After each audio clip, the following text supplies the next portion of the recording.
Moana 2 may easily be the most disappointing sequel of the year, which probably means I owe Joker 2 an apology. Perhaps I treated you too harshly.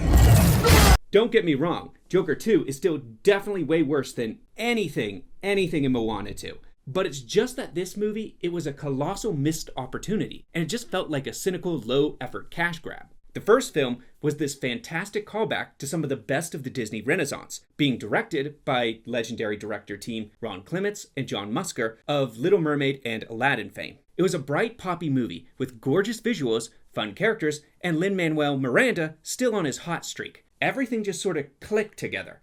So what went wrong? Well, for all of you who weren't around in the 90s, back in the day we had a little something called direct-to-video. After the box office bomb of Rescuers Down Under in 1990, Disney decided that their premier studio, Walt Disney Productions, would no longer produce any sequels, and instead they would outsource to their television B studio, Disney Toon, to create far lower budgeted home videos for distribution. These movies were often viewed as inferior to the main theatrical offerings, both critically and also based on just a general production level. You had cheaper writers, directors, they replaced any expensive voice cast. Did you miss me? Be honest. Watch the sun burn! The songs were often lukewarm. Cower at the power in my pinky. And usually there was a huge downgrade in animation quality. Does that all sound a little familiar? Well, that would be because Moana 2 is basically the modern day equivalent. At least Disney Toon, their movies had the good sense not to release in theaters. Well, usually. The fact of the matter is Moana 2 was actually supposed to be straight to streaming. It was originally envisioned and produced as a television show on Disney Plus before CEO Bob Iger decided to scrap the show and repurpose the entire production as a film instead. Tony Stark was able to build this in a cave with a box of scraps! Now, he claimed that it was all because he was just so impressed with the stuff being made for television. It just had to be seen on the big screen. Certainly, it had nothing to do with Disney's new mandate to push profitability after their disastrous 2023, which meant going back to the proven theatrical model. You can't be leaving money on the table after all. And the original straight-to-streaming quality, it really shows. You can see the seams. That's not to say it's an ugly movie. For the most part, it looks almost visually as good as the original, and they put a lot of money forward to beef up that animation to theatrical standards. Yet there are times when the fast-paced action stops and the characters are just, conversing. It's in these moments that you're going to realize everything's become incredibly static. The animators and producers, they likely were looking to save money on rendering new environments, so they reused the ones that were supposed to be in the television show. So while musical numbers and action have a lot of fluidity, with Moana swinging around sort of like Spider-Man, it's whenever the film stops to have characters just talk to each other that the backgrounds become oversimplified. Single rooms or shot against solid walls. There are entire scenes where there's nothing but, empty ocean surrounding them. Not exactly the most interesting thing. The camera here, it feels just locked down and fixed, as if shooting on a soundstage and not a limitless digital space. Here the animators have to compensate then by instead over-animating their characters into just these wacky, wavy, just fast-moving, inflatable arm men, tube men, I guess. The transition from television also results in painfully bad pacing. The first act takes far too long to get off the island because it is busy endlessly introducing new characters. It felt like a small-scale version of watching An Unexpected Journey, where I just kind of wanted to shout at the screen, "Will you get out of the damn Shire already?" I'm going on an adventure! Good. Please, go. We don't need an entire third of the runtime just to sit on this island and listen to exposition. The thing is, a big cast is not really a problem for a show. But here, they're having to compress that characterization and introductions just to make it all fit into a shorter runtime. Well, because we got to focus on each one of those crew members in the series format, we got to know them. And then when we switched it to the feature format, it's just how all of that fits through Moana's lens and her journey. The result is an underwritten and often annoying group of sidekicks. Remember Buzz's supporting characters from Lightyear and how most people hated them and found them just sort of obnoxiously grating? Well, apparently Pixar didn't pass on that message to their sister studio, and the result is a completely interchangeable set of just extras. Seriously, you could put all these characters in a lineup and I would not be able to pick which ones were from which film. They all boil down to just character types. The ADHD inventor, the fanboy, and the grumpy old man. The grumpy old man, he's just sort of brought along to try and grow food under deck of a ship, and he never gets to do that anyway, so I guess there's no reason for them to just drag him on this ship to begin with. Like Lightyear, the film would have been significantly stronger if none of these characters were even here.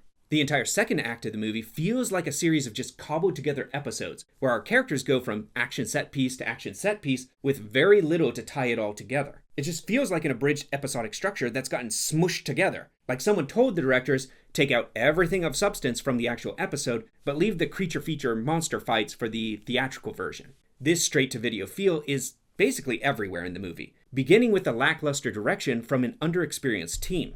Musker and Clement's confident guiding hands, they're very much missed here. This was director David Derrick Jr.'s first film, and he had only really ever been an animation storyboard artist. His co-director, Jason Hand, had even less experience, as mostly also a story artist. And the third director, Dana Miller, has entirely producer credits, mostly in television, which, yeah, go figure. But she has almost no animation experience. This film likely cost upward of $100 million. But this is the sort of creative team you would trust for a low-budget TV show, not a multi-million-dollar tentpole. And that's not to say that people shouldn't get their chance to take their shot, or studios shouldn't take chances on smaller creators. But this is still the kind of team you would assemble first to try their hands on something smaller so they could prove themselves and then move them on to a bigger project. It's the team you'd bring onto a Disney Plus show first, or a home video.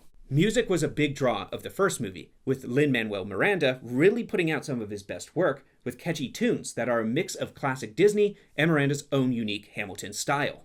This was combined with pretty stunning set pieces and really well just choreographed stuff to go along with the music. It really all fit together in a neat package. To be able to wayfind, to navigate, you literally have to keep your home in your mind so that you know where you're going. You have to be able to chart the position by the stars and always remember where you're coming from.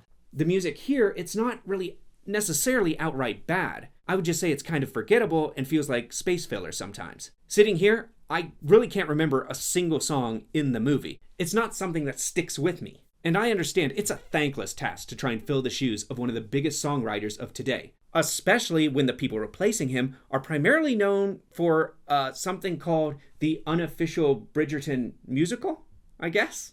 That's a thing? Okay. I would not be surprised at all to hear that most of these songs were written for the show originally and then just repurposed for the film. But do you know what is on home video and will never be put into theaters for any reason whatsoever, good or bad? Well, this channel, of course. So be sure to like and subscribe. Don't ever, for any reason, do anything ever. Okay, so on the technical level, this thing is inferior to the original. But what about the story? Well, I already said that it's an abridged season of television boiled down to just 1 hour and 40 minutes, so that's not a great start. The plot itself is depressingly shallow. We follow Moana, who teams up with the demigod Maui again, as she tries to find a way to connect to her people and other islands. I guess so she doesn't have to eventually marry her cousin or something.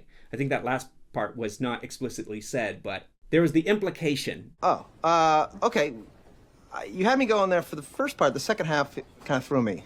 Along the way, they learn there's this sunken magic island that will allow them to do this, but is guarded by an evil cloud villain. Now, I really want to know when movies are going to stop doing this.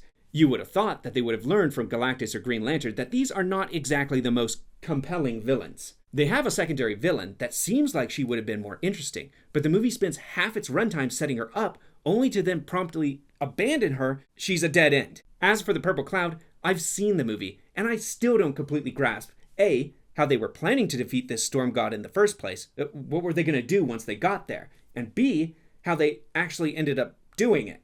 Apparently, the plan was to have Maui, I guess, raise the magic island with his hook, but then it turns out that anyone could just raise the island or save it or break the curse by swimming down and just touching it. Don't worry about it, though. It's nonsense. The first film, it was simple. Find Maui, get past the monster, and return the rock to the place of origin to save the ocean. Simple, yet you could still build clear stakes on it. I don't know what they're doing here. They have no real plan when they first set off to find the island, no real plan on how to beat the smoke cloud monster, and then by the end, I'm not sure exactly how the writers pulled whatever it was out their asses to actually defeat him. And there aren't even really any meaningful character arcs along the way. Maui is basically there just to give Moana this lame pep talk song, and then he does very little else. The characters are still likable, but the movie has nowhere to take these relationships beyond what the first film did. Moana herself, she has this empty character arc with her learning the true meaning of exploring, and that it's about actually going to new places and trying new things. Apparently this was news to her, despite her dream last movie being to become an explorer and her arc consisting of learning these skills and then returning them to her people. But now, she doesn't understand even the basic concept of exploration, despite singing, I guess, multiple I Want songs about it. Gladiator 2 and Moana both came out this year as movies that really tried to live up to the original, but didn't completely meet the mark. For Gladiator 2, it was suffering from very, very clear sequelitis, where it was trying to go bigger and better. It was at least entertaining, if nowhere near the quality of its predecessor. I wish Moana had even half that ambition, as misplaced as it could be. This movie is trying for absolutely nothing. There are some pretty bright lights, but that can't distract from a complete lack of substance. I see no clear reason or mission statement from somebody passionate on why it even exists. And to be clear, I do not think this is the worst movie ever. 6-year-olds will probably enjoy all the saturated colors and music, while the parents, they may even find their kids' enjoyment infectious. People didn't seem to be having an outright bad time in my screening, with little boys and girls jumping up and dancing around in the aisles. Yet I'd have preferred, for multiple reasons, that they did that in their own living room while watching it on Disney+. But maybe that's my old grumpy self talking, you know? Darn those kids for having fun. For me though, this mostly was just successful in capturing the essence of those low-effort straight-to-video movies from Disney's yesteryear. So if you're feeling nostalgic for those, I got good news for you. Yet on the other hand, I've seen home video movies from Disney that were significantly more inspired and creative than this. It just feels like such a waste when they could have put in real legitimate effort from the ground up to build a sequel that could have stood proudly with the original. Instead, this just feels kind of like a cheap pivot and cash grab on a franchise name before they do another cash grab with a live action remake. Just a string of cynical decision making. In the end, Moana 2 is not insultingly bad. It's not this terrible, terrible experience to have to watch. But at the end of the day, I'm not going to remember a minute of it. Pretty much starting right now. But that's all I've got. Please like and subscribe for more historical film flashback and modern movie analysis. Until next time, keep those reels turning. Thank you.